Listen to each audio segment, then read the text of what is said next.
beautiful artists. I'm Ashley from Young Travel Art. I have a question for you. Can Chinese painting appear three-dimensional? Think about that and I'll answer it at the end. Today's class we'll learn how to paint a beautiful flower, the narcissus. We'll use the same technique that I taught in Lotus flower video. Sweep, then lift the brush for each stroke. This technique will help your painting stand out.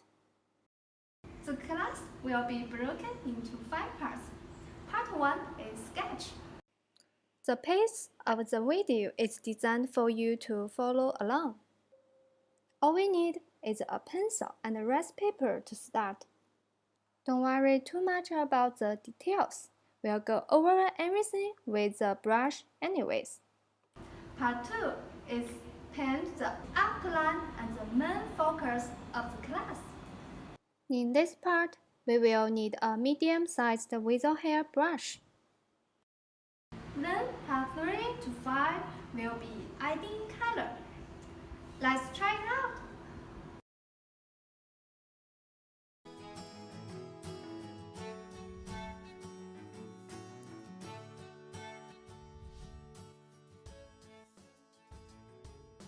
These are the materials for today's class. We'll use them to paint narcissus or daffodils. You should prepare 3 brushes. The first is a small-sized whistle hair brush, the middle one to paint blue, the other one to paint warm colors. You should prepare 3 brushes.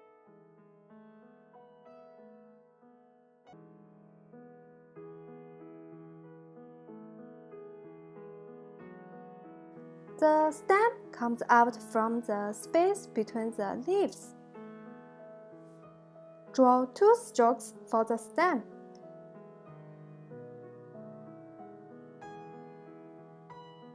To draw more leaves behind the flowers to add another layer.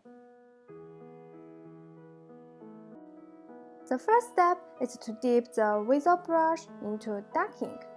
Then paint the leaves in the foreground. Paint the strokes thin on both sides.